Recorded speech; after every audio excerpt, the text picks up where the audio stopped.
Louvado seja o nome do Senhor.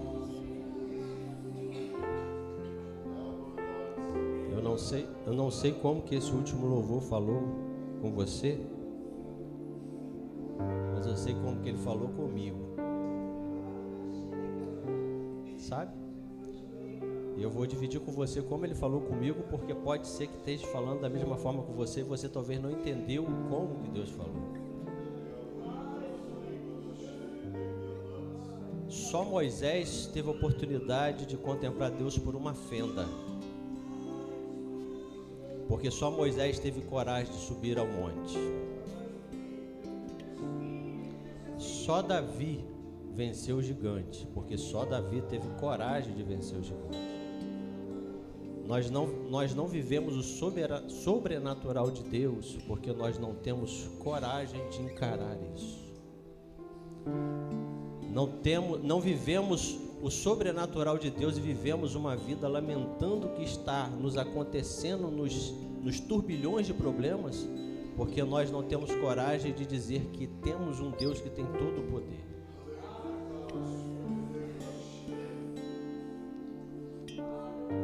Não vivemos uma vida num deserto de sequidão, porque não temos coragem de tocar numa rocha, crendo que Deus vai fazer dela jorrar água.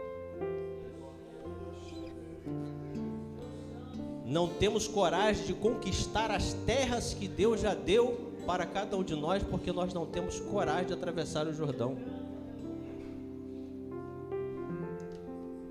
Andar sobre as águas como Pedro andou não foi uma oportunidade estendida só para ele. Todos que estavam naquele barco poderiam ter tido a mesma oportunidade. Deus é um Deus de poder e nós precisamos entender isso. Aí eu estava sentado ali e Deus, como um Deus que conhece a gente desde o nosso nascimento, Ele vira para mim e fala assim: você é igual Josué. Porque eu falei que eu estava contigo. Eu falei para você não ter medo, ser corajoso, ser forte, não temer nada. E o lugar que você está hoje está longe de ser o lugar que eu tinha idealizado para você. O lugar que nós estamos hoje está longe, por melhor que você esteja vivendo aqui nesta terra, está longe do lugar que Deus idealizou para você no dia de hoje. Somos medrosos, sem coragem. Não conseguimos reconhecer quem é que está conosco todos os dias, que é o Deus Todo-Poderoso. E preferimos ficar nos lamentando, reclamando, chorando das nossas lamúrias, do que conseguir olhar para os céus e dizer assim: eu tenho um Deus que peleja pelas minhas batalhas. Eu não preciso ter sede, porque Ele faz jorrar água da rocha. Eu não preciso temer o calor do deserto desta vida, porque Ele faz sombra ao meio do deserto. Eu não preciso temer a noite fria e nem as víboras da noite do deserto, porque Deus faz surgir uma grande tocha diante de mim para afastar todos os males. Eu não preciso temer nenhum gigante, por maior que ele aparenta ser, porque Deus está comigo. E isso deve ser o suficiente para nós sermos a nossa melhor versão hoje. Fazermos o nosso melhor hoje. Fazer o que tiver que ser feito hoje. E não ficar empurrando tudo para amanhã. Perder esse costume. Se tem que subir a montanha, nós subiremos, para termos a oportunidade de ver Deus, nem que seja por uma brecha. Se tiver que se aproximar da sarça ardente, que venhamos a nos aproximar. E se pela voz do Senhor Ele pedir para nós pararmos, nós paramos. Senão nós continuaremos até chegar bem perto dela. Se Deus falar assim: vem até mim por meio das águas, você vai sem temer, sai do barco e vai andando. Se Deus falar para você: atravesse o mar, mesmo que pareça impossível, você vai fazer o que tem que ser feito. E não vai dizer para Deus: amanhã eu faço, vai fazer hoje. Porque é isso que Deus quer. É isso que Deus idealizou. Deus quer uma vida muito melhor do que a que você e eu vivemos até hoje. Você tem que agarrar isso com você. Ter coragem, ser forte, valente e entender que Deus está contigo, ao seu lado, o tempo todo, 24 horas. A palavra diz que Ele sequer fecha um pouco os olhos, porque Ele se preocupa muito com você. Isso deveria nos constranger tanto, que nós deveríamos fazer tudo que tivesse ao nosso alcance, muito mais, para alcançar aquilo que Ele já dispensou sobre as nossas vidas. Abra Salmo 116. Vou tentar levar você no meio desse turbilhão, nosso coração fervilhando, nossa mente, e que você mantenha assim, porque por mais que você já tenha recebido, Deus ainda tem muito mais a falar contigo através da palavra dEle. Porque cada um de nós que estamos sentados aqui, aqueles que estão nos... Está transmitindo? Aquele que não está nos vendo agora ao vivo, e os que vão ter acesso aos vídeos ainda, Deus já sabia que Ele ouvia essa palavra que Ele vai entregar nessa noite. E essa palavra, ela é para mim e para você. Amém? Salmo 116, verso 12. Vou levar você para um entendimento aqui, para você poder fazer a sua entrega dos seus dízimos, das suas ofertas. A minha versão fala assim, ó: como posso retribuir ao Senhor toda a sua bondade para comigo? Deixa eu dizer para você, não tem como. Se eu e você entregássemos tudo que nós temos, de hoje até o final da nossa vida, não conseguiríamos pagar. Não conseguiríamos sequer pagar o que Ele já entregou, que é a salvação. Quanto mais o cuidado que Ele ainda tem por nós, quanto mais o que Ele ainda tem prometido para cada um de nós. Deus, Ele quando... E a gente precisa entender que a palavra aqui, ela fala para a igreja, não fala para o ímpio. Porque Deus, quando Ele escolheu a mim e a você para sermos dEle, Ele nos deu uma garantia tão linda, após a salvação, que Ele disse assim: eu vou estar com você todos os dias, até a consumação dos séculos. Deus, Ele nos tira da onde nós estávamos, nos coloca em um terreno bem firme, nos promete a salvação, e Ele diz assim, ó, sabe, eu já sei que nesse mundo vai ser muito difícil de você viver, não vai ser fácil, mas eu não quero que você tenha medo ou se preocupe com isso. Eu vou estar com você todos os dias da sua vida até a consumação dos séculos. Aí, de novo, nós não vivemos esse sobrenatural porque nós perdemos ou esquecemos essa palavra. Porque se Deus está comigo, se Jesus está comigo todos os dias até a consumação do século, não vai ser uma porta fechada que vai me preocupar. Uma porta fechada é só porque ainda não chegou a hora, é só porque ela não é a porta. Uma enfermidade é só porque não é o momento da cura.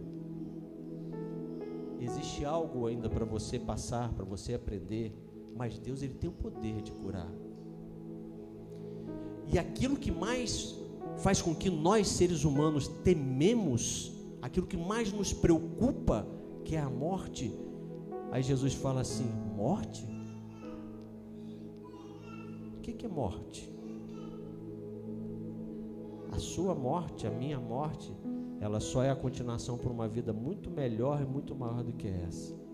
Então Deus tem algo para todos os nossos problemas, para todas as nossas dificuldades, para todas as nossas dúvidas. A salvação e a bondade e o cuidado dele é constante, a todo instante conosco. Não aproveitamos isso porque nós negligenciamos, porque nós confiamos em muitas outras coisas do que confiarmos no Senhor.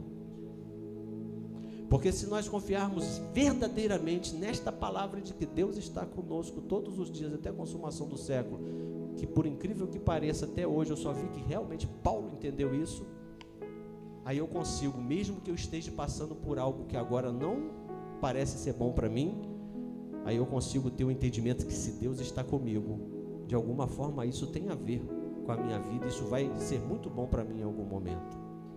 Então não temos como nós pagarmos isso, mas aí Deus, Ele olha para o meu e para o seu coração, como estamos agora neste culto, nesse momento, um coração fervilhando de tanta gratidão pelo que Ele já nos entregou. Aí Ele fala assim: vocês podem, verso 13, erguer o cálice da salvação e invocar o nome do Senhor. Não existe nada que nós possamos fazer de material nesta vida para pagar aquilo que Deus já fez. Mas nós podemos sim. Sabe o que é erguer o cálice da salvação? Não sei se você já teve a honra de estar em alguma mesa, acredito que sim, e alguém de repente faz assim, né? Ergue um brinde. Quando essa pessoa ergue um brinde, o que ele está fazendo? Chamando toda a atenção para Ele. Quando eu ergo o cálice, eu estou falando assim, eu chamo toda a atenção. Pode olhar para mim, porque quando você olhar para mim, você só vai ver Jesus brilhando na minha vida. Eu expresso Jesus, eu transmito Jesus na minha fala, dos meus atos, nas minhas companhias, por onde eu ando. Jesus é a minha referência.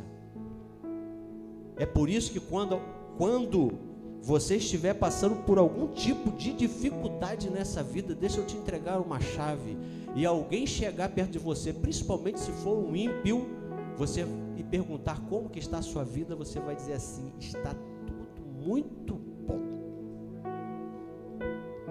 E se por acaso ele tentar dizer ou te convencer de que não está bem assim, você vai dizer para ele assim: eu tenho certeza que está, porque a minha vida está no controle do Mestre. Cantamos isso também. A minha vida está no controle dele. Não tem nada errado. Tudo tem que ser do jeito, exatamente da forma que tem que ser, porque o Deus que eu e você servimos não erra em nenhuma letra de nenhuma palavra. Existe um ditado que diz que Deus escreve certo por linhas tortas. Deixa eu te dizer, Deus não escreve certo por linha torta, Ele escreve certo pelas linhas certas, porque Deus não usa torto para nada. Ele acerta sempre. Ele não escreve certo por linhas tortas. Ia ficar feio. Já tentou pegar uma linha torta e escrever reto? Vai ficar feio.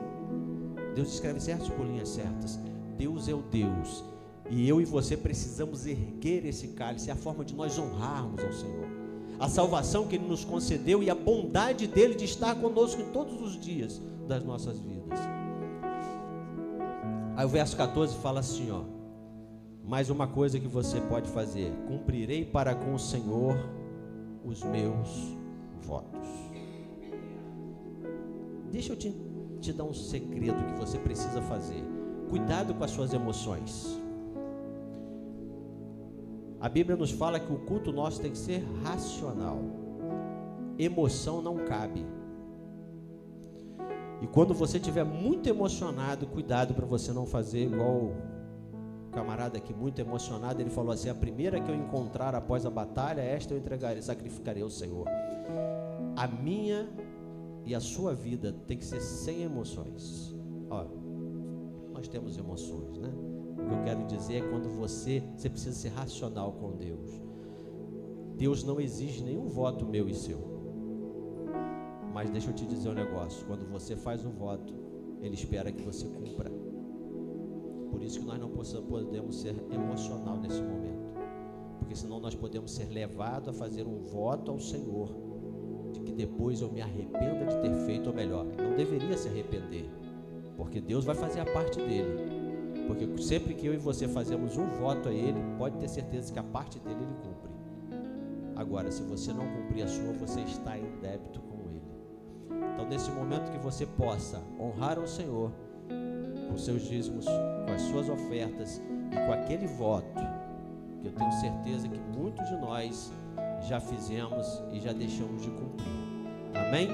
Que você possa ser fiel ao Senhor, em nome de Jesus.